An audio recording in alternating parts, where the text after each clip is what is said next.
चलिए नमस्कार दोस्तों, आप सभी का हार्दिक स्वागत है हमारे यूट्यूब चैनल पे। पिछले वीडियो में हमने बात की थी थ्योरीज ऑफ ऑर्गेनाइजेशन और हम बात कर रहे हैं मैनेजमेंट का chapter human relation and organization की। आज हम बात कर रहे हैं लीडरशिप स्टाइल की। ठीक है, देखो क्या होता है लीडरशिप स्टाइल कि leadership is the process of influencing the thought and action of other people to attain the desire objective. यानी कि अपने को जो ऑब्जेक्टिव प्राप्त करने हैं उस ऑब्जेक्टिव को प्राप्त करने के लिए अगर हम अपने विचारों से दूसरे लोगों को प्रभावित करते हैं उसे कहते हैं लीडरशिप स्टाइल। मैं अगर मेरे विचार से मैं आपको प्रभावित कर रहा हूँ इसका मतलब मैं आपका क्या हो गया, लीडर हो गया। जैसे मान लीजिए बड़े बड़े लीडर अगर मोदी जी हैं तो मोदी जी अपने विचारों से हमें क्या कर रहे हैं, प्रभावित कर रहे हैं। हमें लग रहा है उनकी बातें सुन करके कि हाँ ये कुछ अच्छा करेंगे। तो leadership is the process of influencing मतलब प्रभावित करना, द थॉट विचारों को प्रभावित करना, एंड एक्शन और अपने काम को प्रभावित करना, दूसरे लोगों के विचार और दूसरे लोगों के काम को प्रभावित करना। कैसे? अपनी बातों से। कॉलेज लाइफ के अंदर हम भी कभी कभी हुआ करते थे छोटे बड़े लीडर्स, छोटे बड़े तो हम भी हुआ करते थे जिसमें हम भी अपने विचारों से दूसरों को प्रभावित करते थे, दूसरे के काम को प्रभावित करते थे। और ऐसी आज तक रही कि लोग हमारी बातों में आ भी जाते थे। तो कहीं आप भी नहीं आ रखे हो? अरे तो आप भी इतने सारे हो, वो भी कहीं ना कहीं मेरी बातों में आ ही रखे हो। जब भी आप हमारे यूट्यूब चैनल पर आज हमें देख रहे हो, आपको कहीं ना कहीं हम पर भरोसा है, हम पे भरोसा है कि ये आदमी हमें डूबने नहीं देगा। इंपोर्टेंट ऑफ लीडरशिप की सर लीडरशिप की क्या ज़रूरत है, ये क्वेश्चन बेटा पक्का आएगा, ध्यान रखना।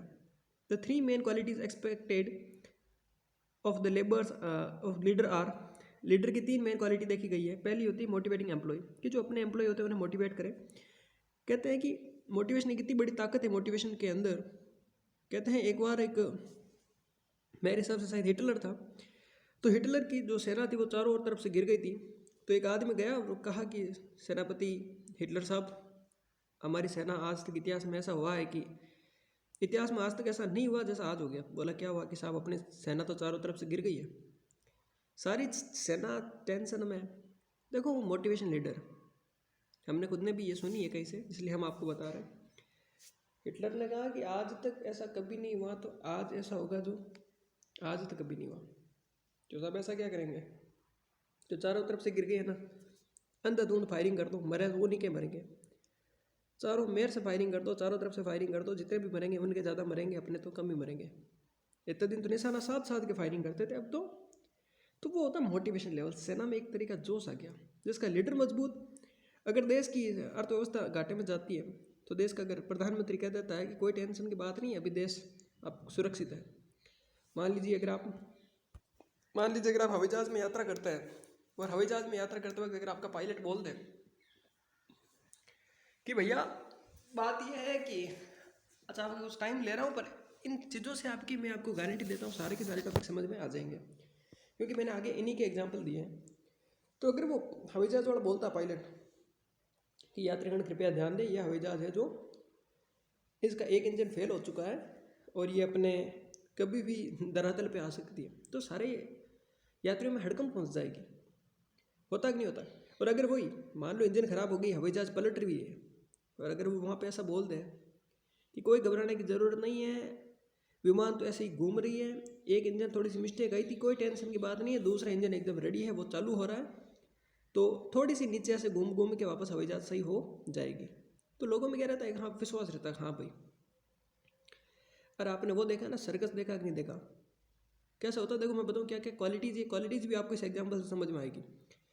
सर्कस देखा आपने?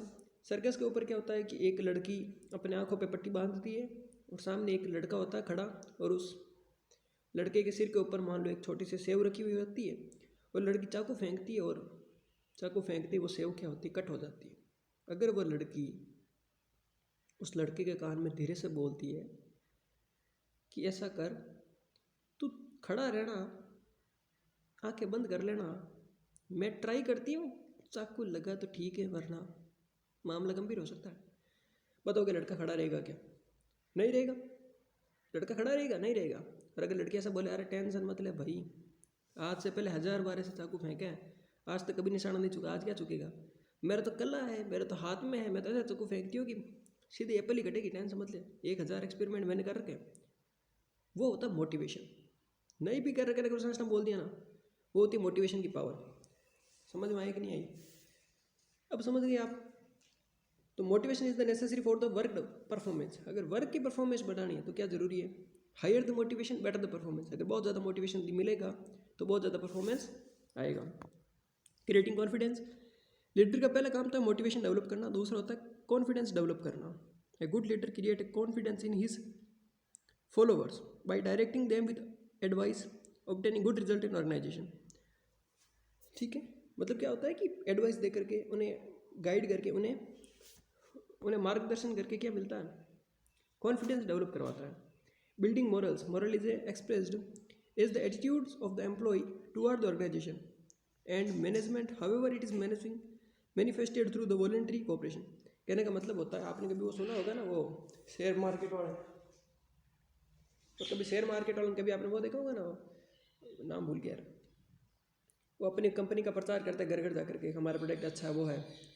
तो ये मेन मकसद उसके लिए है कि बोलता है कि आप जिस जगह पे भी हो, जिस पोजीशन में भी हो, अगर आपको ऐसा गाइड किया जाए कि कोई नहीं, आपको सफलता जरूर मिलेगी, एक ना एक दिन सफलता जरूर मिलेगी और आप इसी काम को करते रहो। तो बिल्डिंग मोरल होता है, वो नैतिक मोरल डेवलप करते हैं उनके अंदर ऐसा एटीट्यूड डेवलप करते हैं कि आप जिस जगह पे हो उस जगह पे सही हो, देर ना सवेर इस दिन हर किसी को यहाँ से परिणाम मिले तो आपको भी मिलेगा। ठीक है, और कुछ बात की जाए कैरेक्टरिस्टिक ऑफ लीडर की, लीडर की क्या कैरेक्टरिस्टिक होती है, तो leader experts personal influence on the other employees, कि लीडर के पास ऐसी कला होती है कि वो अपनी बातों से दूसरों को क्या कर दे? प्रभावित कर दे। He lay down the group objectives and policies for follower motivating them, और वही क्या करता है? अपने ग्रुप के नियमों को बनाता है। जो बेस्ट मोटिवेटर होता है वही क्या करता है? अपने ग्रुप के नियमों को बनाता है, अपनी खुद की पॉलिसियाँ खुद बनाता है, और लोगों को ऐसा करता है कि ताकि लोग उनकी पॉलिसियों को, उनकी बातों को माने। और लीडर की क्या क्वालिटी होनी चाहिए? Self confidence. लीडर क्या होना चाहिए? सेल्फ कॉन्फिडेंस होना चाहिए, आत्मविश्वासी होना चाहिए लीडर। दूसरा, हैविंग ए करेज।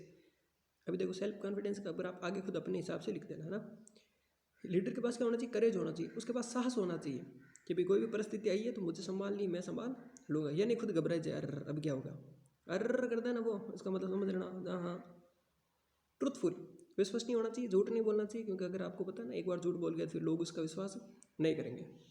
ठीक है, आज दिल्ली में केजरीवाल की तीसरी बार सरकार आ गई, आपने देखा ना, आज आ गई, मतलब कि तीसरी बार सरकार आ गई, क्यों? क्योंकि उन्होंने विश्वास रखा है।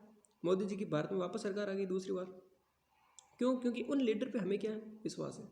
डिसीजन मेकिंग, उसको कला आनी चाहिए, डिसीजन की स्पेलिंग गलत बेटा है ना, तो डिसीजन की उनको कला आनी चाहिए, क्या कि वो डिसीजन ले ले, कोई भी परिस्थिति हो, लीडर के पास में ऐसी कला होनी चाहिए कि वो उसके अनुसार क्या ले ले। और क्लास के अंदर देखते नहीं देखते रहे। चलो मैं एग्जाम्पल समझाता हूँ। गुड लिसनर होना चाहिए, विल पावर, उच्च इच्छा शक्ति मजबूत होनी चाहिए, उसके पास नॉलेज होना चाहिए, और फ्लेक्सिबल एटीट्यूड, यह नहीं है कि रिजिड एटीट्यूड रखें, ऐसा नहीं है कठोर बन के रहे, नहीं सर, विनम्र बन के रहो, विनम्र बन के रहो, क्योंकि आपको पता है जो जितना झुकेगा उतना ही ऊंचा जाएगा।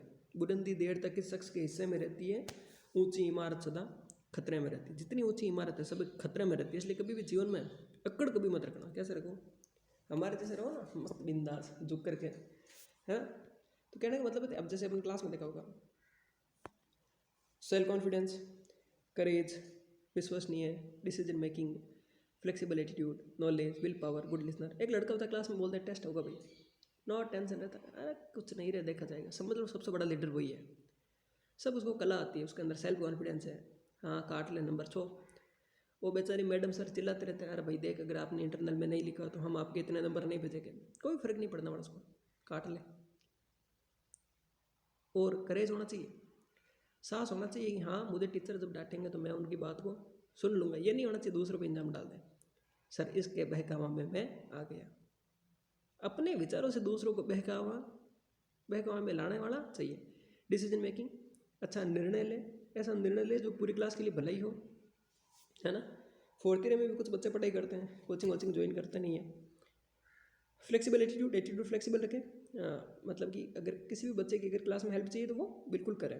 नॉलेज, उसके पास नॉलेज हो, यह नहीं है कि उसका आता जाता कुछ नहीं है, कॉपी में नहीं लिख रहा, आते जाते हुए भी कॉपी में ना लिखे, तब मज़ेदारी की बात है भैया। विल पावर, इच्छा शक्ति मजबूत होनी चाहिए कि जो हम करेंगे वही हम करेंगे। और गुड लिसनर, दूसरों की बात को सुनने वाला होना चाहिए। नेक्स्ट है coordinating the effort to the accomplish the objective. इस लाइन को मत लिखना आप, ठीक है। He presume the existence of group of followers, his styles may different from case to case, he has the ability to pursue and motivate employees to work order to company. मतलब ये है कि उसके पास ऐसी क्षमताएं होनी चाहिए कि वो अपने सारे काम क्या करा सके, कंप्लीट करवा सके। और जो मैंने बताई वो क्वालिटीज़ आपको एक्सप्लेन करनी है, वो क्वालिटीज़ आपको लिखनी है। नेक्स्ट देखो टाइप ऑफ लीडरशिप, कि लीडरशिप के कौन कौन से टाइप होते हैं। अरे भैया जो मैंने आपको बोला ना अभी, करेज वाला, कॉन्फिडेंस वाला, ट्रूथ वाला, उसी को आपको एक्सप्लेन करना है अपनी भाषा में। बाकी की लाइनें आपको याद नहीं रहेगी, वो पॉइंट आपको याद रहेंगे और उनको आप एक्सप्लेन कर पाओगे। अंडरस्टैंड और not? Good. Type of leadership समझे? दो टाइप की पढ़ रहे हैं। पहले ऑटोक्रेटिक। ऑटोक्रेटिक मतलब होता है इट इज़ कैरेक्टराइज्ड बाई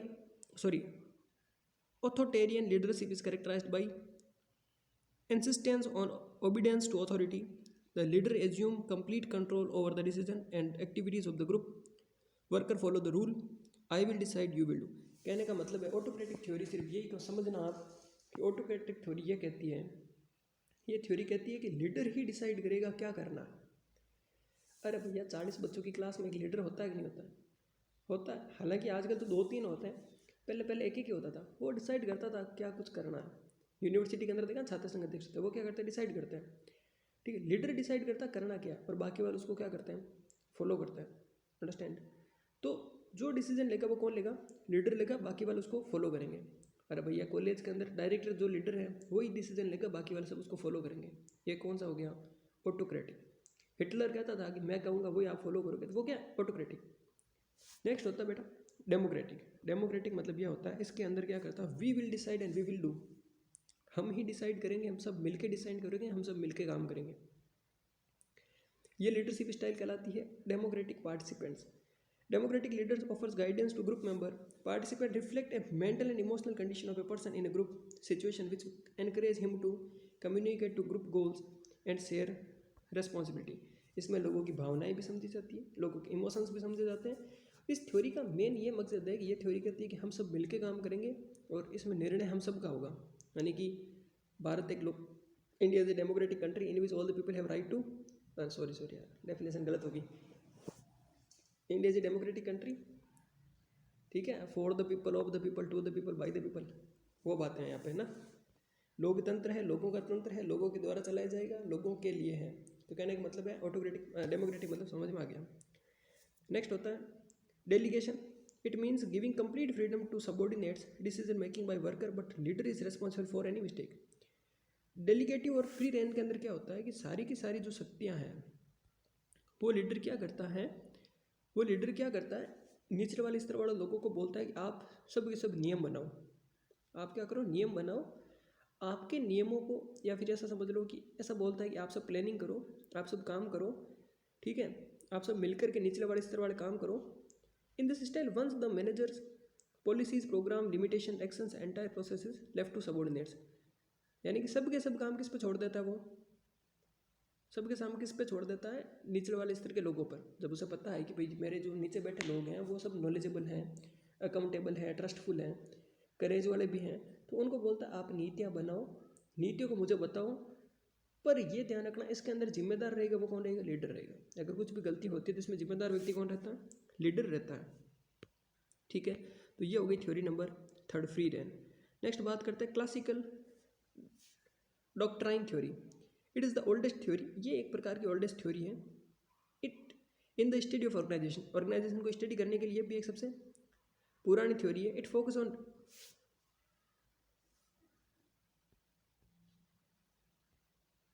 एक सेकेंड, अच्छा ठीक है, एक छोटी सी मिस्टेक हो गई, मैंने ये PDF मैंने यहाँ पर गलत पुट कर दी। खैर यहाँ तक तो ठीक है, 3rd नंबर आपने पढ़ी ना डेलीगेशन, यहाँ तक ठीक है। 4th नंबर आप लिखना ट्रांससेक्शनल। अगर जो भी नोट्स लिख रहे हैं वो लिखो ट्रांससेक्शनल, TRANSCTIONAL, ट्रांससेक्शनल।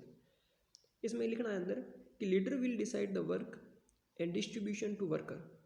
For good work he will give reward, for bad work he will give punishment. Transactional के अंदर क्या होगा कि जो लीडर होगा वो अपने उस काम को डिवाइड करेगा कि भाई तुझे ये काम करना है, तुझे ये काम करना है। लीडर क्या करेगा, काम को डिवाइड करेगा, और अगर किसी ने अच्छा काम किया है तो उसे वो क्या देगा, इनाम देगा, और अगर किसी ने गलत काम किया उसे वो क्या करेगा, पनिश करेगा। इसे क्या बोलते हैं, ट्रांससेक्शनल। ठीक है, थ्योरी नंबर 5 लिखना ट्रांसफॉर्मेशनल, TRANSFORMATIONAL, ट्रांसफॉर्मेशनल। इसके अंदर लिखना कि leader will motivate, encourage and care about the worker for achieving best goal. कि लीडर क्या करेगा, अपने साथियों को मोटिव करेगा, एनकरेज करेगा और उनकी केयर करेगा, किस लिए, ताकि वह अच्छा क्या कर सकें, गोल को अचीव कर सकें। नेक्स्ट थ्योरी लास्ट लिखना situational, SITUATIONL, situational. According to situational the leader decision will change, मतलब होता है कि इसके अंदर क्या होगा, the leader will change the decision, ऐसे लिखना। According to situation the leader will change the decision. ये सिचुएशन के अनुसार लीडर क्या करेगा, अपने डिसीजन को चेंज कर सकता है। मान लीजिए अगर कोई न्यू कमर्स आया, ठीक है, तो उस टाइम पहले नियम अलग थे, तो न्यू कमर्स आए तो उनके लिए कुछ छूट मिलेगी, कुछ राहत मिलेगी, कुछ अलग नियम होंगे, ठीक है। कभी लीडर का मूड हो गया तो थोड़े से नियम चेंज कर देंगे। कभी उसे लगा कि भाई जो मेरे निचले वाले स्तर वाले लोग हैं वो सही ढंग से काम नहीं कर रहे, तो थोड़े नियम में और बदलाव कर दिया जाएगा। तो ये होता है सिचुएशनल थ्योरी। तो ये अपनी हो गई लीडरशिप स्टाइल कंप्लीट। अगर आपको वीडियो अच्छी लगी तो ज़रूर अपने सभी क्लासमेट के अंदर शेयर करना, ठीक है। और नेक्स्ट हम बात करेंगे ग्रुप डायनेमिक की। और जैसा मैंने कहा, नोट्स के लिए आप मुझे मैसेज कर सकते हो 9636591860, और कोई इन्फॉर्मेशन के लिए आप मुझे कमेंट कर सकते हो। और साथ ही साथ हाँ, सारे के साथ सिलेबस करवाएंगे, डोंट वरी, और इससे बाहर कुछ भी नहीं जाएगा, ठीक है। और ज़रूर कमेंट करा करो, आप कमेंट बहुत कम करते हो ना। थैंक्स।